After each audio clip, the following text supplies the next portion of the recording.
Chumash Parashat Vayishlach avec Rashi, Sheni, donc Perek Lamed Bet, Pasuk Yodalet. Le Sheni de Vayishlach, Vayalen Sham Balayla Hahu, Vayikach Minaba Beyado Mincha, Le'esav Ahiv. Après s'être préparé à la rencontre avec Esav, qui venait avec des intentions maléfiques, à savoir anéantir Yaakov Avinu et sa famille, Yaakov a d'abord prié Hachem de le sauver des mains de son frère cruel Esav. Mais ensuite, il se prépare d'une deuxième façon, c'est la séduction. Il veut le soudoyer au travers de tous ces pots de vin qu'il va lui envoyer, un grand butin, un cadeau majestueux, impressionnant. Alors il se prépare, il prépare plutôt le cadeau. Pendant la nuit, Vayalen Sham Balayla Hahu, il y a passé là-bas la nuit, Vaikar Minaba Beyado, et il a pris de ce qui venait à sa main. Qu'est-ce que ça veut dire? On verra dans Rashi. Minha, comme offrande, comme cadeau, comme présent, les Esav Ahiv, à Esav son frère. C'est quoi? Izim Mataim ou Tiashim Esrim. 200 chèvres et 20 boucs. Reheli Mataim ve'elim Esrim. 200 brebis et 20 béliers. Gemalim Menikot ou Bnehem Sheloshim. Des chamelles laitières avec leurs petits au nombre de 30. On verra après dans Rashi quel est le sens de Benehem ici. Parot Arbaim ou Parim Asara. 40 vaches et 10 bœufs. Atonot Esrim, Va'ayarim Asara. 20 ânes et 10 ânes. Vaïten Beyad Avadav, Eder Levado. Il a donc envoyé tout cela par le biais de ses serviteurs. Eder Levado, c'est-à-dire chaque groupe de bêtes séparément. Et on verra pourquoi il a fait ça, pourquoi les séparer. Il n'a pas tout envoyé à la fois. Vayomer el Avadav. Il a dit à ses serviteurs, Ivru les Fanaï, passez devant moi. Verevach tasimu ben Eder ou ben Eder. Il faut mettre une distance entre chaque troupe, entre chaque groupe, entre chaque troupeau.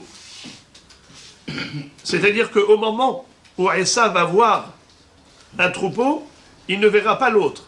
Et du coup, quand l'autre arrive, c'est une surprise. Et encore une surprise.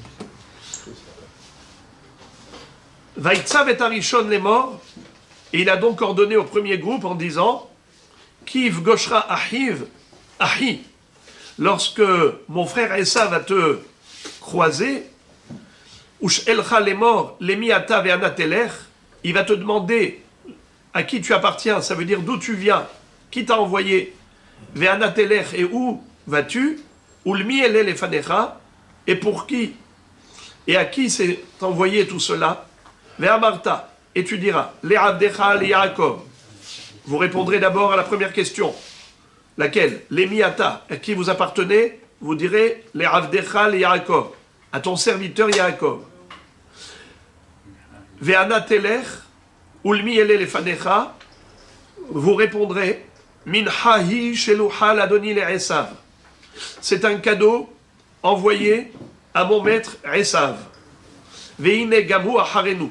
Et voici, lui également, Yaakov, il est derrière nous, il va arriver. Vaïtsav gam et hacheni, gam et hachelishi, gam et kol haolchim, achare adarim, les morts, kadavar azet et daberun el Esav bemotza'achem oto. Donc il a demandé au deuxième groupe, au troisième, et ainsi de suite, de dire la même chose. Vamartem gam hine avdecha Yaakov acharenu, et vous direz, voici, Yaakov, ton serviteur est derrière nous, qui amar, car il s'est dit, Achapera panav bamincha haolechet lefanai, ve'acharechen er'e panav, Oula Issa Panaï.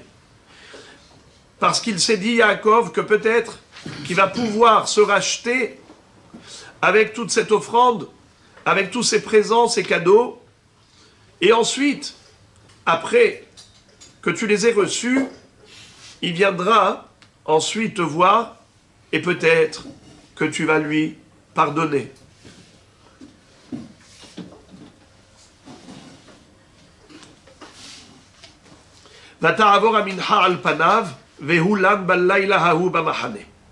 Et c'est comme ça que cette offrande, ce cadeau, est passé devant lui, et lui a passé la nuit dans le camp. Alors, on va d'abord étudier le Rashi relatif à cette partie. Sheni, pasuk Dalet, Rashi, Vayalem cham balayla hahu, Vaikach minaba biyado mincha le'esav ahiv. Rashi dit minaba biyado birshuto. C'est-à-dire, il n'a pris que de ce qui lui appartenait, et non pas, Hazé Shalom, de faire des cadeaux sur le compte d'autres personnes en volant des bêtes qui appartenaient à autrui. Donc Yad représente Reshut. Ce que je possède, ce que je détiens, s'appelle être dans ma main. Puisque même l'immobilier, et Kol Artso Miyado. Comment? La terre, elle peut être dans la main, le pays, il est dans la main. Mais ça veut dire Birshuto, sous sa tutelle. C'est sa possession. Ça s'appelle Minaba Biyado, de ce qui lui appartenait. Deuxième pirouche que nous donne Rashi, cette fois-ci, c'est le Midrash. Biyado, c'est Yado Mamash. Midrash Agada, Minaba Biyado, Avanim, Tovot ou Margaliot, chez Adam, Tsar, Mitzro, Venos Am Biyado. C'est-à-dire, il lui a envoyé également des diamants. Car les diamants, c'est quelque chose que l'homme garde sous sa main, précieusement. Il ne laisse pas n'importe où. C'est toujours dans une pochette et à côté de sa main. Comme ils disent les Israéliens, Haver Ne'eman Kesef Mezouman. Si tu as de l'argent en espèces sous la main, ça, tu peux faire avec ça beaucoup de choses. Plus aujourd'hui, puisque... Avraham Avinu, il est dit de lui que ses chameaux étaient reconnus, étaient connus d'appartenir à Avraham. On savait que ça appartient à Avraham. Il y avait un signe. Quel signe? Muselière. C'est qu'ils avaient des muselières. Ah oui, oui. Alors, tout le monde savait que ça, c'est le troupeau d'Avraham. Ça, c'était les chameaux d'Avraham. Donc Yaakov Avinu, pareil, il faisait très attention au gezel. Donc tout ce qu'il a pris, c'est que Minaba Biyado. Il n'a pas pris des brebis du voisin. Ah, c'est-à-dire. Voilà, au passage, on peut voler d'ici, on peut prendre de là. Non, tout ce qu'il a envoyé, c'était ce qui lui appartenait. Et comme d'ailleurs, la raison pour laquelle il y a une dispute entre les bergers d'Abraham et les bergers de Lot, c'était sur quoi? Par rapport à cela, c'est que Lot disait, la terre m'appartient, tout m'appartient. Pourquoi? Abraham n'a pas d'héritier, c'est moi son héritier. Et puisque Dieu a promis à Abraham Avinu Eretz Israël, je peux me lâcher. Abraham a dit, mais pas du tout. Akshmochou ne m'a pas encore donné la terre à moi directement, dans le sens où, Ve'akenaani asba haaretz, donc il n'est pas question de lâcher nos bêtes, qu'elles aillent brouter n'importe où. Donc Abraham, Yitzhak et Yaakov faisaient très attention au gezel. D'ailleurs, on va voir que plus tard, Yaakov va revenir pendant la nuit. Il va se retrouver tout seul. Vaïvater Yaakov levado. Avec Ish'imo, Ad Alot HaShahar. Pourquoi? Parce qu'il est revenu pour récupérer Pachim Ktanim, des petites fioles, des petites cruches. Pourquoi? Hachamim de dire Tzadikim, Mamonam Haviv Aleem Yoter Migufam, et Fishenam Neheni Mina Gezel. Les tzadikim, ils se mettent en danger pour récupérer les quelques centimes. Pourquoi? Parce que ça, c'est le fruit de leur labeur. Ils font très attention de ne pas profiter du gezel. Donc, c'est pas de l'argent facile. C'est le fruit de leur travail. Le travail, c'est le temps. Le temps, c'est la vie. Si Akshborou m'a donné cet objet-là, m'a donné la possibilité de l'acquérir, c'est qu'il a une fonction dans ma vie. Resh Lakish, quand il est niftar, il a laissé des petits flacons d'épices. Il a dit, malheureusement, Ve'azvu la herim helam. Ce que j'ai gagné dans ma vie, je l'ai laissé aux autres. Ça veut dire quoi? Que même s'il n'a pas profité de ce flacon de ce bocal d'épices, comment il a obtenu? Comme on a dit, avec l'argent qu'il a gagné, qui était le fruit de son labeur, le produit du temps. Et le temps, c'est de la vie. Ça veut dire qu'il y a eu du temps qui a été dilapidé pour rien. De la vie qui a été dépensée. J'ai travaillé pour les autres. Chacun doit travailler pour soi, c'est-à-dire, ton temps, c'est du temps qui est consacré à Dieu. Et si Akshborou t'a fait gagner quelque chose, comme argent, comme bien, mobilier, immobilier, eh bien ça c'est des outils de travail que Akshborou t'a donné pour le servir. Le mammon des tzadikim, c'est un outil de travail pour servir Hachem. Pour ça que Yaakov Avinu, il se met en danger pour revenir récupérer cela. Il ne peut pas l'abandonner en disant « ouais, ce sont des bricoles ». C'est du temps, et le temps est incommensurable. C'est un outil de travail pour servir Hachem, le temps. Alors, de ce fait, Minabba Beyado, il a pris que de ce qui lui appartenait, pas des choses qui appartenaient aux autres. Deuxième pirouche, Midrash, Minabba Beyado, quelque chose qui est vraiment dans sa main, c'est Margaliot, les diamants. Et d'où sont venus, c'est ça que je voulais dire, d'où ça vient ces diamants? Ces diamants, eh bien, il a vendu des troupeaux, il a gagné de l'argent. Sinon, qu'est-ce qu'il a besoin de millions de troupeaux? Qu'est-ce qu'on a besoin d'autant de troupeaux? C'est le commerce. Ah, c'est-à-dire qu'il est parti avec un troupeau De chez Laban, il est revenu avec un énorme troupeau. À chaque fois qu'il disait c'est cette couleur, Hachem il lui donnait la bonne couleur. Troisième pirouche, Dabar Acher, Minaba Beyado, Minahulin, Shenatal Maaser, Kemode Atamar, Aser Aser Enulach, Veadar la Karminha.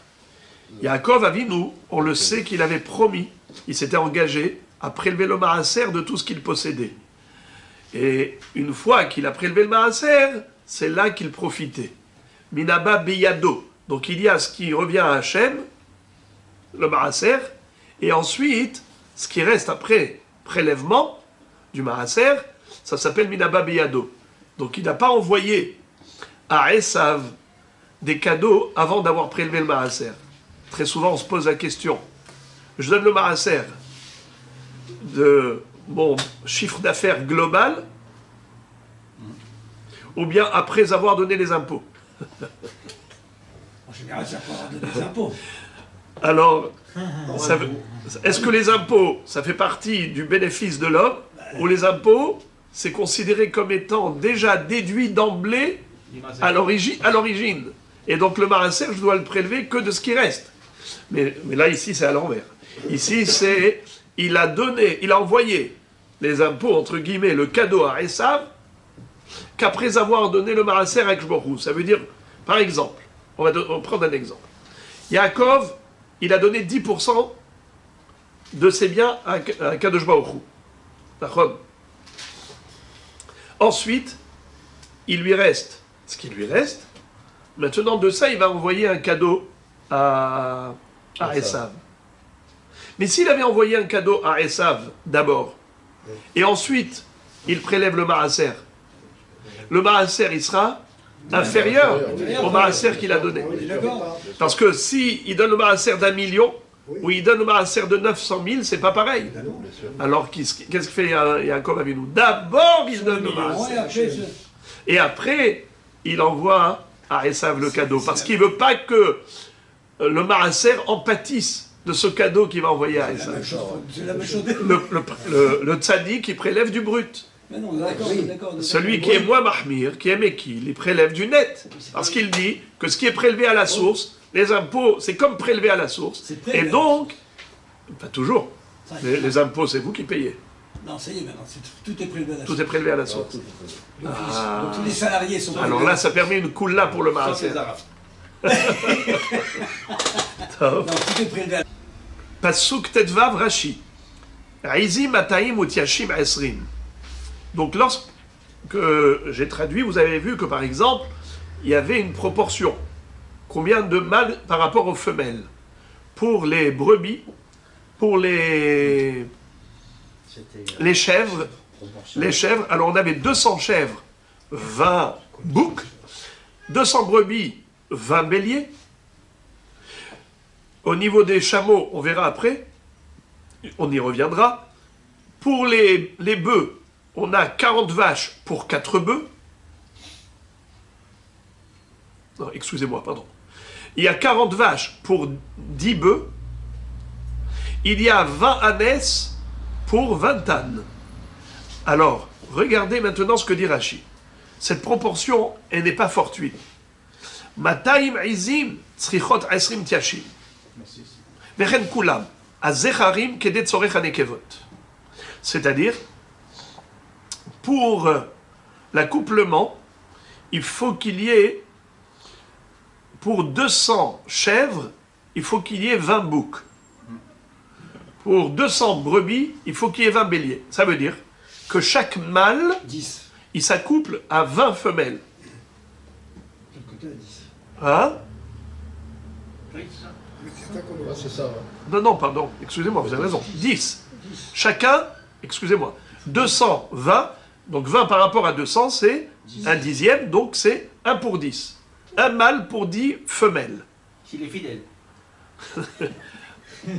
Il va pas dans le gros de Ensuite, Il est dans le bleu de l'autre.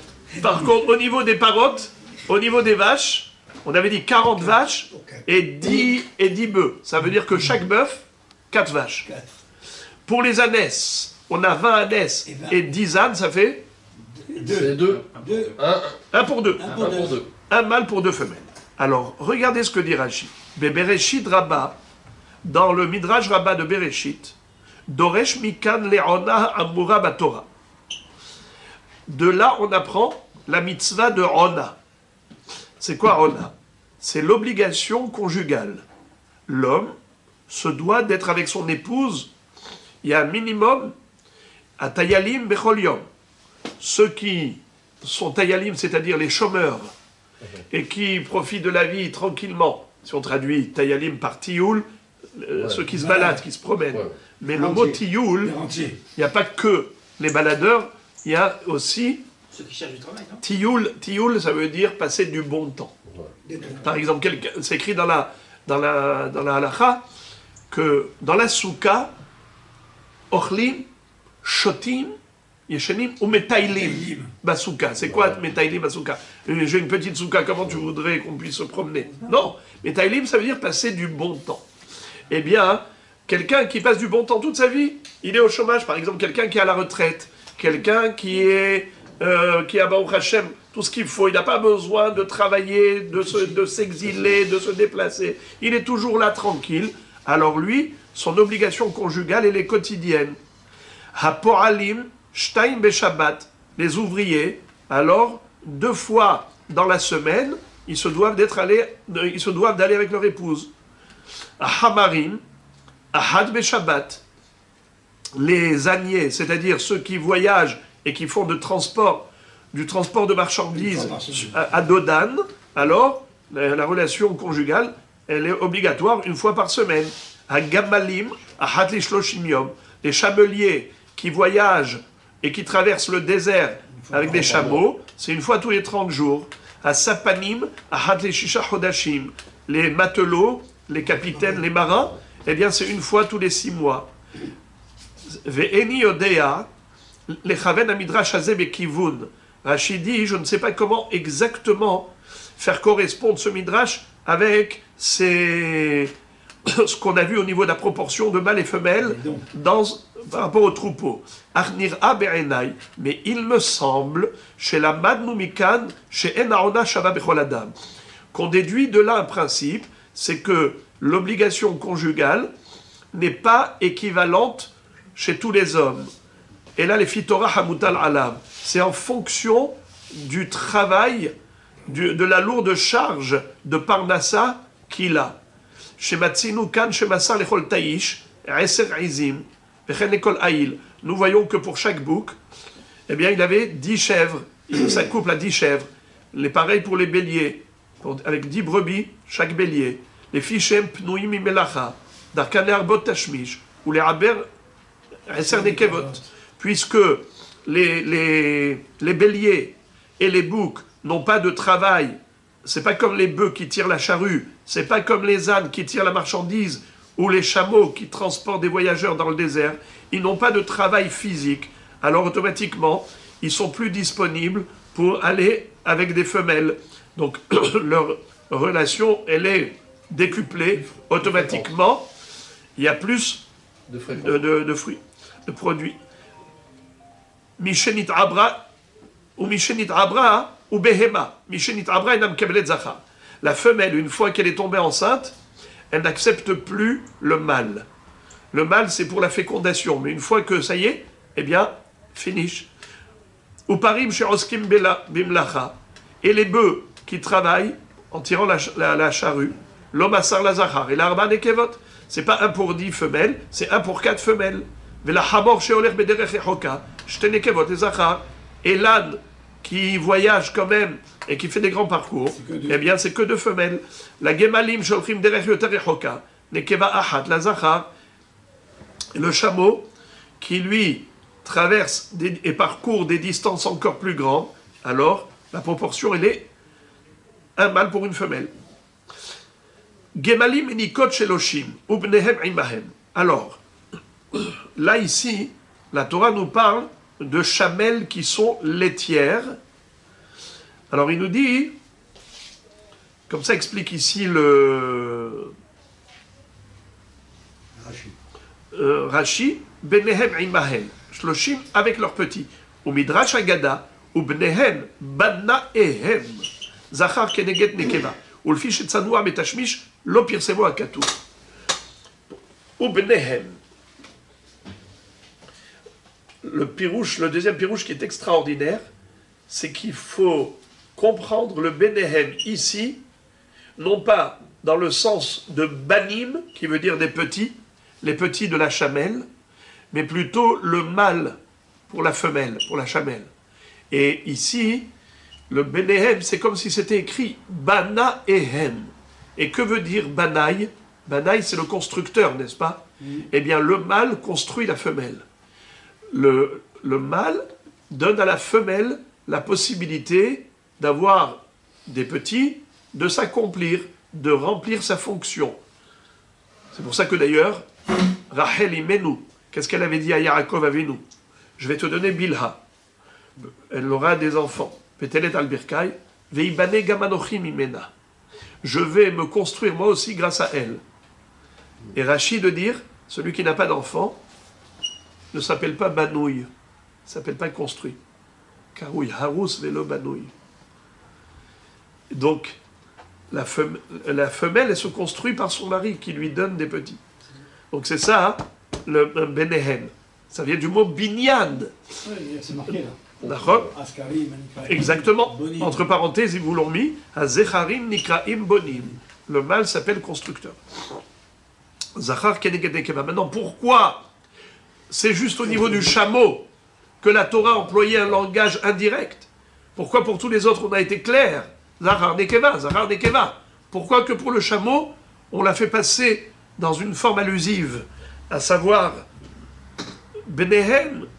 On a parlé des enfants, et on te dit Benehem, c'est pas vraiment les enfants, c'est les mâles qui sont Banahem, mais pourquoi passer par 36 chemins? Pourquoi ne pas être clair? Dire Nekeva, femelle par exemple, il y avait 15 chameaux et 15 chamelles. D'accord? Alors Rachid dit quelque chose de très beau.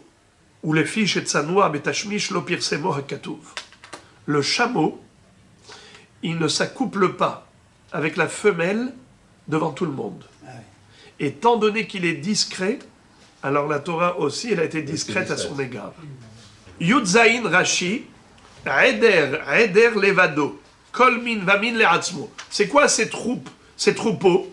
En fait, c'était des troupeaux. Par exemple, il a envoyé les ânes à part, les chameaux à part, les brebis et béliers à part, et ainsi de suite.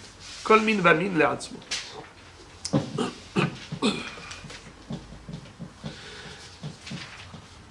Il leur a dit, Arrivou les fanaï, derech yom opachot, vani avo acharechem.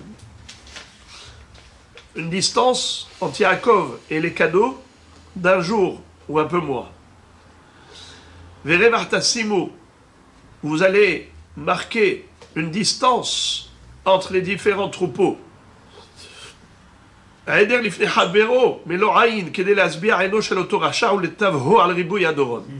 Pourquoi il faut mettre une distance? Et quelle distance? La distance est Méloraïn. le champ visuel. Il faut que Esav, quand il voit un troupeau, il pense que ça y est, c'est fini. Et entre, bam, encore un autre. Et pareil, on lui répète la même chose. C'est pour de Avdecha Yaakov pour toi.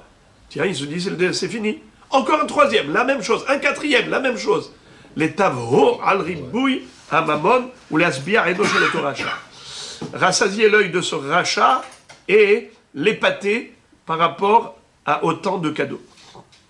Quand il va te demander les miata, shel miata, mishol hacha, mais targumo demande at, de qui tu es, ça veut dire qui est-ce qui t'a envoyé. Pourquoi Rashi précise? Parce que on aurait pu se tromper, l'émi ata, ça veut dire pour qui tu es. L'émi. Eh bien là, il nous dit non, l'émi ata, ça veut dire de qui tu es. Deman at. Il nous cite même le targum de Kélos. Ça veut dire qui t'a envoyé. Ulmi elle lefanecha, ve'ele shelefanecha shel mihem. Et c'est pour qui? Les mi amincha azot sheluha. Ve'amarta le'abdecha le'Yaakov. Pasuk Yotet, Rashi. Tu diras que ça vient de Yaakov, al Rishon, Rishon, al Aharon, Aharon. Vous répondrez à la première question d'abord, à la deuxième question après. Shesha'alta lemiata le'abdecha le'Yaakov ani. Ve'targumo de'abdecha le'Yaakov. Ve'shesha'alta lemi ele lefanecha min ha'i sheluha. Ta question, de qui ça provient, à qui ça appartient? À ton serviteur Yaakov. Et pour qui c'est? À mon maître Esav.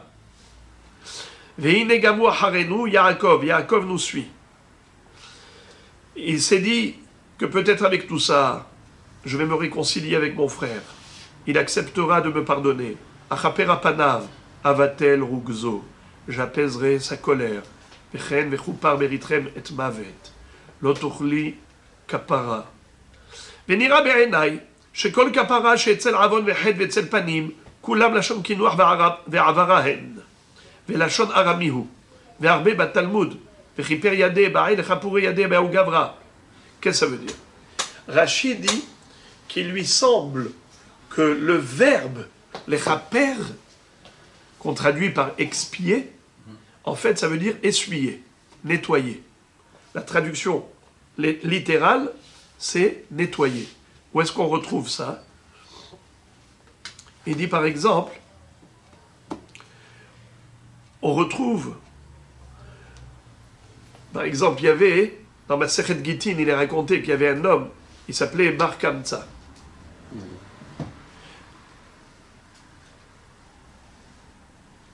Et il a incité l'empereur à aller contre Israël, l'empereur romain.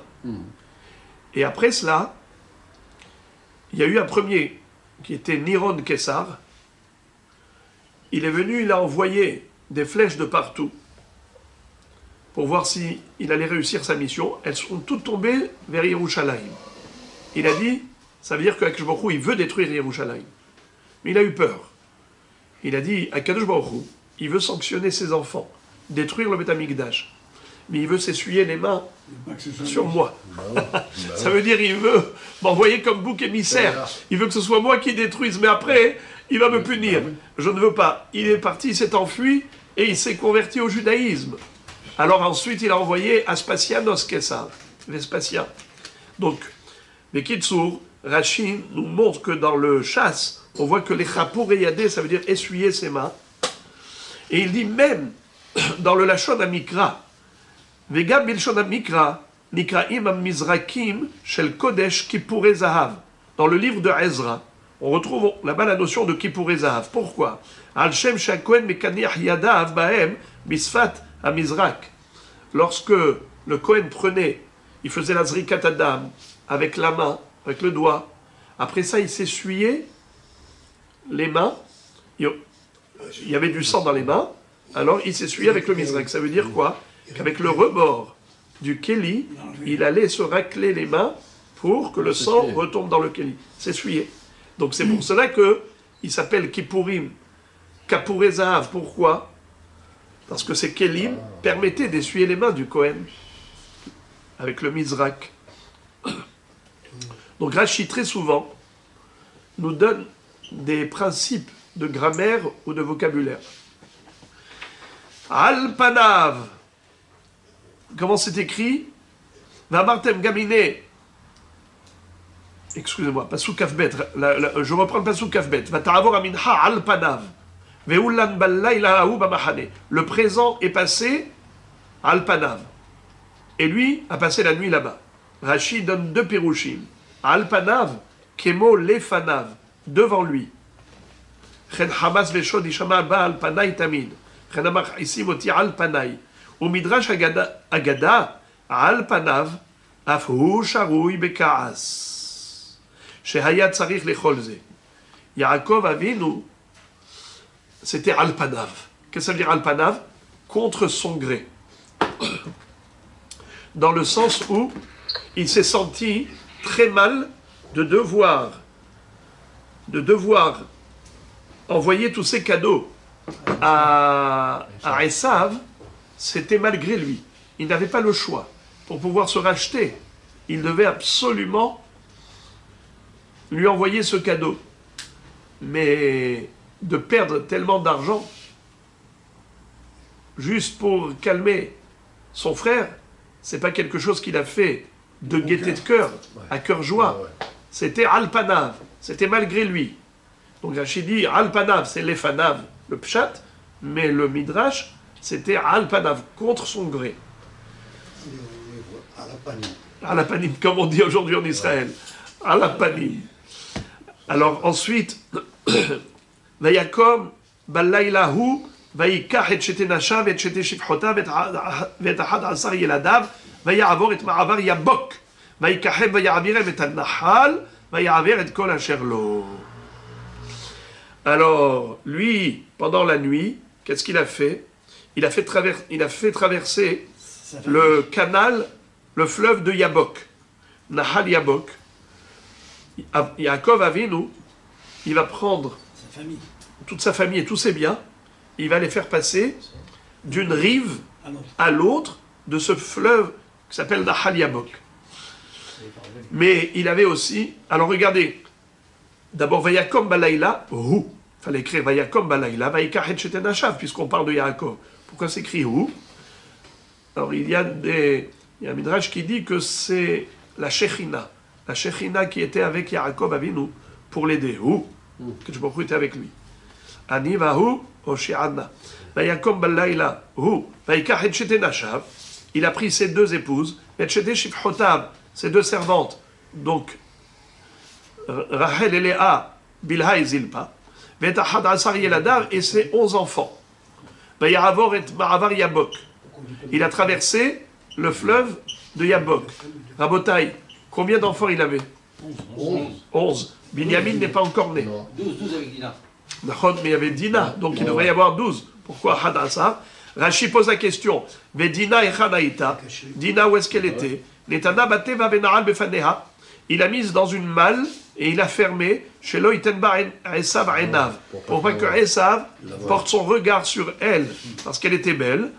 Alors, les Karnerenash Yaakov, c'est pour cela que Yaakov a été puni. Chez Menaam et Ahiv, chez Matarzirenu les Moutav, il a privé son frère. Il a empêché Dina de ramener Esav à la Teshuvah. Car peut-être que Dina, ayant eu une belle éducation de Yaakov Avinu, elle aurait pu ramener avec le temps Esav sur le droit chemin. Car la femme a un pouvoir extraordinaire. Et la punition était Venafla biad Shechem. Elle est tombée entre les mains de Shechem. Après un midrash qui dit que tu l'as retirée, tu l'as épargnée de celui qui était circoncis, elle est tombée entre les mains d'un incirconcis. Yabok Sheman Nahar. Il y a ceux qui expliquent que comment se fait-il qu'on lui en veuille pour ça? Mais il lui connaissait la nature de son frère qui était un grand rachat, Esav. Alors, ne pas lui donner sa fille Dina, c'est tout à fait normal. Comment est-ce qu'on peut en vouloir à Yaakov et le punir pour ça, qu'elle tombe entre les mains de Shechem à cause de ça? Alors, premièrement, c'est qu'il sous-estimait la force d'une femme, de Dina, sa fille, et Rav Israël Salanter, on dit au nom de Rav Israël Salanter quelque chose de terrible. C'est que certainement Yaakov Avinu, quand il a mis dans la malle, qu'il a fermé, il a fermé fort en disant je ne la donnerai pas à Esav. Et que peut-être qu'à ce moment-là, c'est mêlé, c'est rajouté à ce sauvetage de Dina une expression de haine et d'animosité à l'égard de Esav. C'est-à-dire un homme parfait, il doit tout faire, mais Kavanat et Hora, même quand il est obligé de faire quelque chose de dur, de rigoureux, de strict, mais avec un cœur calme. C'est-à-dire, par exemple, il y a une histoire terrible qu'on raconte à l'époque du Ramban. Ramban, à son époque, il y avait un Moser, un délateur, qui allait dénoncer les Juifs auprès du gouvernement. Quand ce Juif-là, qui était lui-même un converti au christianisme, et il faisait donc beaucoup de mal à la communauté juive. C'était donc un Moser.